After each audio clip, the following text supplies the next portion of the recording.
Hello, Jamin. We're here to talk today about your changes in your political strategy. Well, first and foremost, it is to thank you for once again giving me a platform to speak and be heard about my comings and goings when it comes to this fight as a American citizen, as a Redemption Party candidate, and as a disability rights activist. So, thank you, brother TC. I appreciate you. What is your focus first and foremost before the changes in your policy? Number one, I am a reparationist to the core, brother. I forever and always will be a reparationist. The sign behind me, the Redemption Party, that will be the party I run as a Redemption Party candidate. I want to run locally, my civic duties and my voice to uplift the people living right around me in my community. And we believe that's going to be through the city council. I don't believe that running nationally on a congressional or a senatorial level. I believe that's all just a part of the big show that they are showing how ugly it truly is right now in America. I'm going to focus on my people here locally, and that's why I moved to Wilmington, where our constituency here is 56%. The American Negro, Black American definitely is on that level. And so we are shooting from that angle. I will forever be a reparationist. That's my first calling. But yeah, like you said, things are changing. Okay, how has the upcoming run for office changed? I was talking with my campaign team, and we together had really been strategizing on what the best level would be to come at and to gain power through getting a seat in elected office within the city council. We decided as a collective that my best shot as a person who's been dealing with multiple sclerosis for the last 30 years is to come from a disability rights advocacy moment. I did a lot of fighting in Washington state for disability rights, worked with groups such as Front and Center, Empower Movement, Disabled Walk for America, worked on sidewalk, putting in pinpoints and where disabled people needed more access to bus lines and things like that. On the trip here, to come from a liberal state like Washington state and to come to Delaware was a crazy circumstance in itself. Luckily, I have a trust to fall back on and kind of carry me. We are talking with all the disabled disability rights advocates in Washington about a class action because we believe you shouldn't have to wait 90 days for if you're an aging and long-term care recipient in one state, that should follow you. There shouldn't be a 90-day wait. There shouldn't be where you can't use the restroom, you can't eat, you can't get to the bathroom safely. You can't get in bed by yourself. There were 90 days or 5 months that I've been dealing with that, when I had 103 hours a week previously. For the last 5 months, I've been dealing with 16 hours a week. And that is egregiously wrong. There needs to be a standard set and a bar set for disabled people across the country. And that bar has to be met in every state, or people are not safe. You see, I've told you numerous times, if it wasn't for that trust that literally saved my life over the last 5 months, I would have froze to death. I would have died. There was no way I could have made that without that money. And for that to be a reality today is a tragedy. So yeah, that's really where my stance is coming from now. And we believe that with that support and with that true knowledge, now I'm a reparationist, right? I got real reparationist knowledge as well. To get that initial seat as a real elected official for the city council, I believe that disability rights will be the best and strongest foot to stand on. So you're talking about universal care. to what, you know, no matter who they are, no matter what they are, no matter what color, no matter what, if they have disabilities that prevent them from living a normal functioning life, that they can get that same care if they go see their grandma in a different state, if they want to move to get to the sun so they can get that melanin and really get that sunshine to make you feel better. If they want to just move to move, they should have that right. And as a disability advocate, I am demanding that, and I will be demanding that here in Delaware and pushing with what we believe is a class action lawsuit that truly will separate the meat from the bone. It's due time. And we believe the biggest constituency in the country is the disabled community. But if you're not disabled, I guarantee you have a family member that is, you have a sister, a brother, a cousin, an aunt, someone who deals and experiences the tragedies that we go through just trying to live life. And we believe that that is how the best way for me to galvanize support, at least initially. And then I can let my reparations teeth shine through once I'm in that position and I gain the community's trust. Now, you told me that you were shifting to some kind of program that's called the Trippy program. I was looking for the place where I wanted to get cremated, you know. As an American Negro, as a Black American, I want to give the job or the services I need to people who look like me, right? To put that invest in my local community. I had met this amazing woman named Titi, and she had helped me so many times, and she was a local here in Wilmington. I said, hey, do you know of a cremation place where I can get cremated that is set up by our people? And she said, oh, yeah, my brother Trippy. Yeah. He owns the Congo Funeral Homes in Wilmington, Delaware. I grew up with him. He grew up right here with me. He's amazing. He's from the hood. He is still to this day helping our people. And I said, okay, all right. That's what I'm talking about. I signed up that Friday. The Trippy Funeral Homes, his policy writer came up and he said, yeah, welcome to the Trippy family. He said, Trippy is the president of the city council. And I said, what? Hold on. What?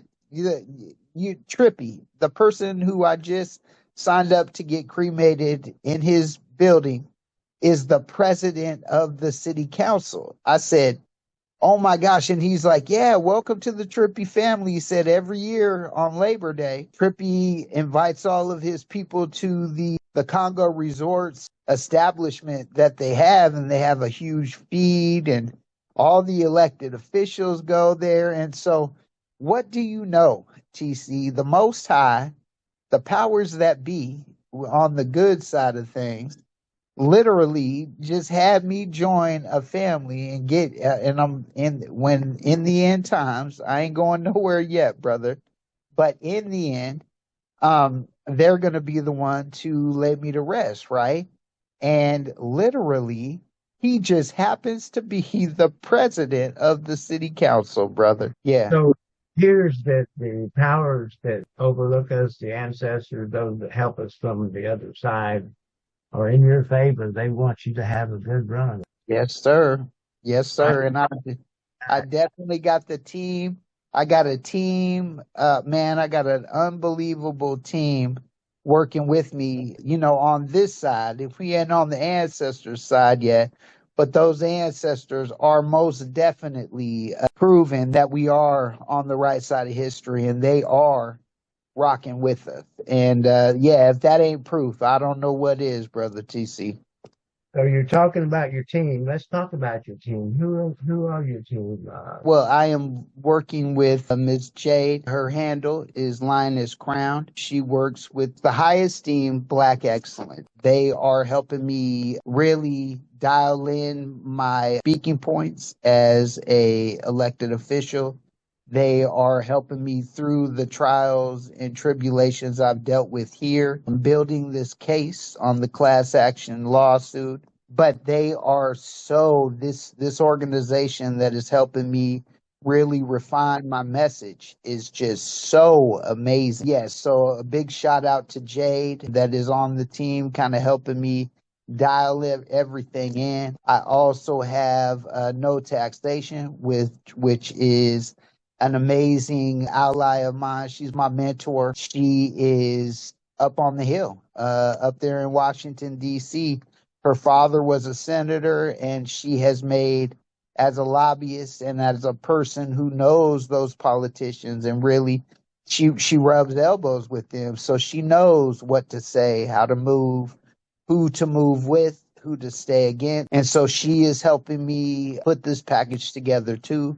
I have an amazing campaign manager, my brother Will Townsend, also known as Black Sail. Amazing brother, such a strategist, such an amazing mind. I mean, he's just really helping me figure what position I want to do. I want to run for a commissioner position? Do I want to be a dog catcher? Do I want, so we're finding the best. I mean, that'd be kind of wild, me being on a scooter chasing dogs, but whatever position could be the most fruitful and the most beneficial to our people. Well, first, it'll be to the disabled community. And second of all, you already know the American Negro people, who is first in line for true justice, in my opinion. Oh, and of course, the Redemption Party founder, Mrs. Shacky Nichols, which is the founder of the party of the Redemption Party. Amazing, amazing negress doing amazing things. She ran for president in 2025. Look her up. We will definitely put the link in the chat. Look her up. She ran for president, realized that, the powers that be would never let someone get in there and win like that. So she created this party that is Americans first. And the first thing that you have to sign to be a part of the Redemption Party is being in support of reparations for the people who built this country with slave labor. She truly is a beacon of hope. And this party is a beacon of hope for people really pushing true initiatives for us as American people. She literally there are two, I believe in Indiana is where these elected officials are at. The Redemption Party, they hold city council seats as we speak under the Redemption Party. And that's what I plan on doing on a national or federal scale. Running as a third party really can't sink its teeth in because of the oligarchs and the people pushing it. But on the city council level, we really can make a difference through this party.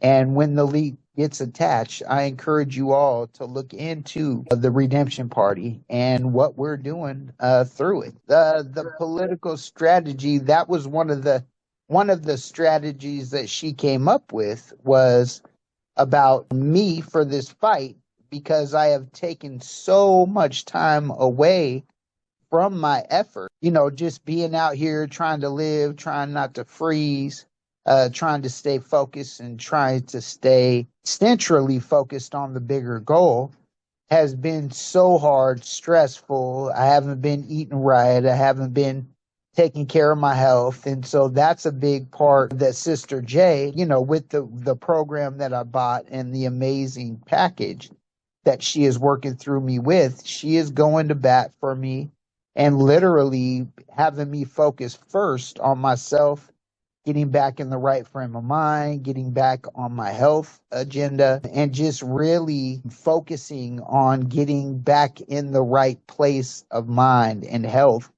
to where I can, because if I'm dead or if I'm hurting, I'm not going to be good to anyone. And I won't be able to have a strong front as a candidate for anyone. So, yes, that is definitely a strategy. So, number one, let's put Jamin back in the forefront of everything and focus on eating right, staying right, sleeping right, and staying on positive things to keep my mind in the right place. That was the very next thing we were going to talk about. You're taking care of your personal health. Now, what I was thinking about earlier is that you talk about America first. Everybody's saying America first. Aren't the people who built America, shouldn't they be first? Oh my gosh, brother. Now you speak in my language, brother. Yes. Yes, yes, that is exactly where our minds need to be. And that is exactly, like I said, unbeknownst to my ancestors, unbeknownst to our ancestors, they were the financiers of America becoming America, brother. If there were no slave labor, if there was no cotton was king, we could have never seceded from the British crown, brother. That could have never happened. So we would still be Brits like we were up until America became its own entity and became its own nation. But without our slave labor, we could have never had, like I said before, we could have never had the wicks and the candles that, Paul Revere, oneth by land, twoeth by sea. Um, that could have never happened without the slave labor our ancestors gave to this country. And unbeknownst to them, they were forefathers, just like all the ones they write about. So, yes, sir. The next person you talked about, and what I believe in the coming time, the first thing we need to change in all of this is ourselves. And you're saying you putting that up front, that how I become who I become is who I can help. And if I can't take care of myself, how can I help you? So take care of yourself. Make sure you're in the right frame of mind, and make sure that that heart, which is the biggest part of all of us, is coming from a good place and a kindred place. Take care of yourself. So I just flashed on something. You are a man who's very physically challenged, who's willing to put himself out front to help people. How amazing is that? Here's a person who could just lay down and say, woe is me.